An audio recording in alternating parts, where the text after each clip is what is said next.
మసాలాలు మాత్రం గట్టిగా పడినాయి. మామూలుగా కాలే చాయ్ మాత్రం. తినవా కాక, నేను మీ కాక ఈరోజు మీకు ఒకటి విషయం చెప్పాలనుకుంటున్నా. మీకు ఎవరన్నా మీ ఇంటికి చుట్టమస్తే ఏం చేస్తారు? చాయే పోస్తారు. ఫస్ట్ గుర్తొచ్చేది చాయే. మీరు దోస్తులతోనే ఎవరైనా పోతారు, ఏం చేస్తారు? చాయే తాగుతారు. అందుకోసమే నేను మీకు ఇలా మంచిగా మసాలా చాయ్ పట్టుకొచ్చిన. ఒక్కసారి చాయ్ తాగితే నెత్తినొప్పి అనేది ఇట్లా ఎగిరిపోవాలి, అట్లుంటది మన చాయ్. నేను పెట్టి చూపిస్తా ఒకసారి. చలో వచ్చేసాడు. మనం చెప్పినట్టు మంచిగా అన్ని మసాలాలు వేసుకున్నాం. మసాలాలు అంటే అన్ని అంటే మనం కూరలు వేసుకున్నట్టు అన్ని అవి ఇవి అన్ని మసాలాలు వేసుకున్నట్టు కాదు. ఏంటంటే మనం తీసుకునేది ఫస్ట్ అల్లం ముక్క ఒకటి తీసుకొని, ఇది దాల్చిన చెక్క, ఇలాచి, ఇవి 3 సరిపోతుంది దాంట్లోకి. నేను మొత్తంలా ఒక 4గురికి వేస్తున్నా చాయ్. అది ఎంతెంత వేసుకోవాలో అది చూపిస్తున్నా, అంత మట్టుకే వేసుకోండి. ఇట్లా అనుకొని అల్లం ముక్క వేసుకున్నామంటే చాయ్లా పైత్యానికి మంచిది. ఇలాచీలు ఒక 6 వేసుకున్నా నేను. దాల్చిన చెక్క అంత వేసుకున్నా, మీరు చూసుకోర్రి వీడియోలో ఎంత ఉందో అంత బట్టి వేసుకోర్రి. మంచిగా దంచుకుందాం. ఇది మరీ సన్నగా ఉండద్దు, దొడ్డుగా ఉంటేనే మసాలేటప్పుడు మంచిగా మసాలాలు పడుతుంది.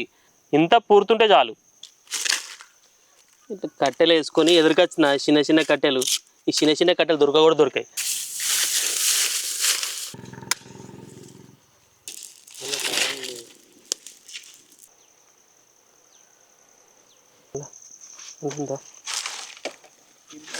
మనం ఇప్పుడు చాయ్కి బగోన పెట్టుకుందాము. మనము 4గురికి చాయ్ పెడుతున్నాం కాబట్టి దీంతో ఒక గ్లాసున్నర నీళ్ళు పోసుకుందాం.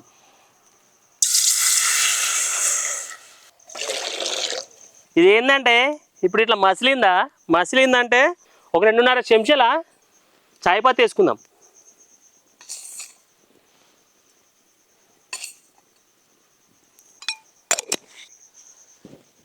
మీరు ఏ చాయ్ పత్తి అయినా వాడండి, కానీ ఎక్కువ వేసిరు అనుకో చాయ్ పత్తి ఏమవుతుంది? చేదు వస్తుంది. మీరు తక్కువ వేస్తే ఏమవుతుంది? మొత్తం రుచి అంతా పోతుంది. అందుకోసమే నేను ఎంత వేసినా తెలుసు కదా, అంతనే వేసుకోరి. ఫస్ట్ దంచుకున్నాం కదా అవన్నీ ఇప్పుడు నేను వేసేసుకున్నాం. ఇప్పుడు ఇది దంచి పెట్టేది ఉంది కదా, నేను వేసేసుకుందాం. ఇదే మన స్పెషల్ మసాలా.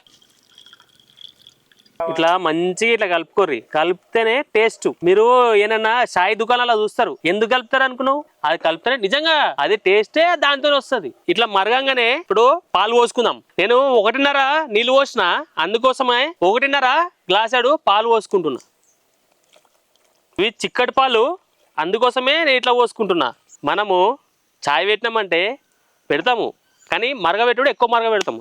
ఎంత పెట్టానో అంతనే మరగబెట్టుకోవాలి. చాయ్ మసిలింది, ఇప్పుడు ఒక 5 నిమిషాలు మసిలింది. ఇప్పుడు ఏంటంటే చక్కెర వేసుకుంటున్నా. 1 వేసుకున్నా, 2.5 వేసుకుంటే బరాబర్ ఉంటుంది. మంచిగా మసిలింది. ఇప్పుడు పోయి చాయ్ మంచిగా తాగుదాం. ఓకేనా?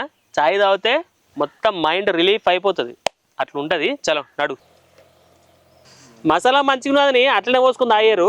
జాలి పట్టుకోవాలి.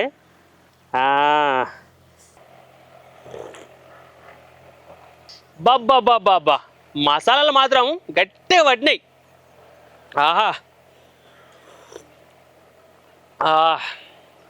ఈసొంటి చాయ్ పెళ్లి సూపులల్లా పెళ్లి పిల్ల తెచ్చిందనుకో, పెళ్లి పిల్లగా ఫ్లాట్ అయిపోతాడు ఈసొంటి చాయ్ చేస్తే. అట్లున్నది చాయ్. మీరు అప్పుడప్పుడు చాయ్లల్లా సేగోలు వేసుకుంటారు, మౌడీలు వేసుకుంటారు. మన తెలంగాణలో మొత్తం ఇదే నడుస్తుంది. కానీ ఆ టేస్ట్ ఎట్లుంటుంది తెలుసా? మామూలుగా ఉంటుంది. ఆ రుచి ఏ దానికి రాదు. నువ్వు ఎంత మంచి చాయ్ అయ్యు, 2 సేగోళ్ళు అని లేయు, ఆ టేస్ట్ దేనికి రాదు. మామూలుగా కాలే చాయ్ మాత్రం. అప్పట్లో మా అడ్డకాడ కూర్చొని మొత్తం అందరం మా దోస్తులం కలిసి చాయ్ తాగుతుంటిమి. కానీ ఇప్పుడు ఎవ్వడు ఓన్ బిజీలా వాడైపోయినాడు. చాయ్ తాగితే ఆ ఫీలింగ్ ఇప్పుడు నాకు గుర్తొస్తుంది. అందుకోసమే మీరు మీ దోస్తుగాళ్ళు అందరు ఉంటారు కదా, మీ దోస్తులందరికీ ఈ వీడియో షేర్ చేయరు. ఓకేనా? షేర్ చేయరి, లైక్ కూడా చేయర్రి, కామెంట్లు కూడా చేయర్రి. ప్రతిసారి చెప్తున్నా, సబ్స్క్రైబ్ కూడా చేసుకోర్రి. ఓకేనా? రైట్, మళ్ళా బాయ్.